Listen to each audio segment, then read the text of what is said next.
Hello বাংলাদেশের জনগণ, নতুন আরেকটি ভিডিওতে আপনাকে স্বাগতম। উপদেষ্টা মাহফুজ তিনি কিন্তু গণ অভ্যুত্থানের মাস্টার মাইন্ড ছিলেন। উনি আড়ালে থেকে মাস্টার মাইন্ডগিরি করেছেন। উনি বাংলাদেশকে স্বাধীন করার জন্য এই প্ল্যানটা উনি করেছেন। তো ওনাকে যে আবার বোতল মারা হয়েছে, ওই বোতল মারার আবার আরেকজন প্ল্যানার আছে, উনিও নাকি এই বোতল মারার মাস্টার মাইন্ড। তো যেমন ওই বোতল মেরেছিল, এইভাবে বোতল মেরেছিল, এরকম বোতল মেরেছিল।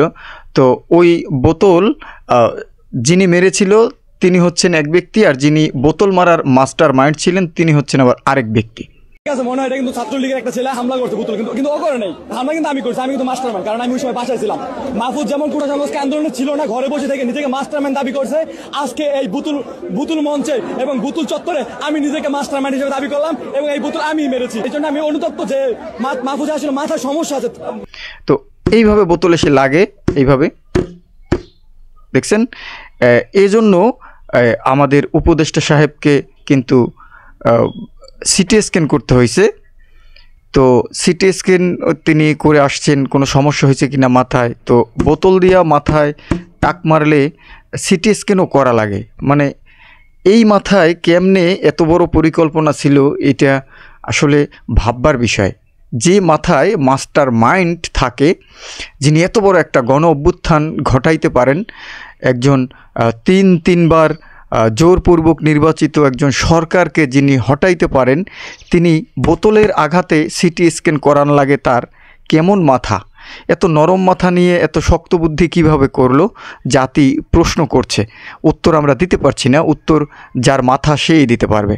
তো এই যে উনি মাঝখান দিয়ে যে উনি সিটি স্ক্যান করালো, হাসপাতালে ছিল, আবার উনি এটার সুরাহা করতে যাচ্ছেন, উনি জামাত শিবিরের লোকজনকে দায়বদ্ধ করছেন।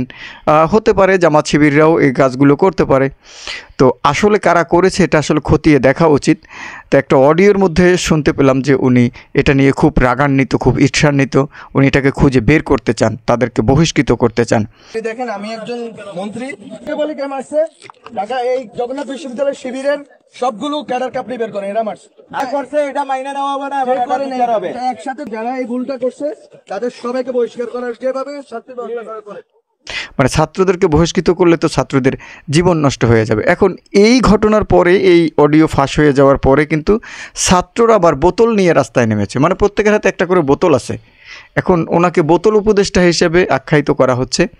তো এই বোতলের আঘাত যিনি মাথায় সইতে পারলেন না, তাকে এখন আপনারা রাস্তায় বোতল নিয়ে তার বিরুদ্ধে আপনারা মিটিং করছেন, মিছিল করছেন। জগন্নাথ বিশ্ববিদ্যালয়ের ছাত্রীদের শিক্ষার্থীদের উদ্দেশ্যে বলবো, আপনারা তাকে বোতল উপদেষ্টা বলবেন না, কারণ আপনারাই তার মাথায় বোতল মারছেন, আপনাদের ছাত্ররা মারছে। উনি একজন সম্মানিত ইউটিউবার, উনি একজন সম্মানিত উপদেষ্টা। তো ওনাকে সম্মান দিয়ে কথা বলবেন, কারণ উনি ছিলেন মাস্টার মাইন্ড। আর বোতলেরও মাস্টার মাইন্ড আছে। তো বোতলের মাস্টার মাইন্ড উনি আরও সামনে বোতল মাস্টার মাইন্ড দেখেই তো এখন বোতল নিয়ে মিছিল করতেছে। তো দর্শক, এই যে সিটি স্ক্যান করালো, বোতলের বাড়ি খাইলো, আর এখন বোতল মিছিল হচ্ছে, এই সম্পর্কে আপনার যদি কোনো অভিমত থাকে আপনি বলতে পারেন। আওয়ামী লীগ সরকার যাওয়ার পরে 2-3 মাস বাংলাদেশ একটু ভালোভাবে চলছিল, তারপরে কিন্তু সার্কাস শুরু হয়ে গেছে দেশের মধ্যে। নির্বাচিত একটা সরকার না আসলে এই সার্কাস মনে হয় বন্ধ হবে না। যত দ্রুত সম্ভব নির্বাচনটা দিয়ে দেন। নির্বাচনটা দিয়ে দিলে আমরা খুব খুশি হই। হ্যাঁ, খুশি না হয়ে যাবো কই, নির্বাচন হলে তো আমরা পাস। তো নির্বাচন দিয়ে দেন, দিয়ে দিলে আমরা ক্ষমতায় গিয়ে এই সার্কাস বন্ধ করে দেব। প্রয়োজনে আমরা নিজেরা সার্কাস করব। আজ বিদায় নিচ্ছি, ইনশাল্লাহ দেখা হচ্ছে পরবর্তী কোনো ভিডিওতে। আল্লাহ হাফেজ।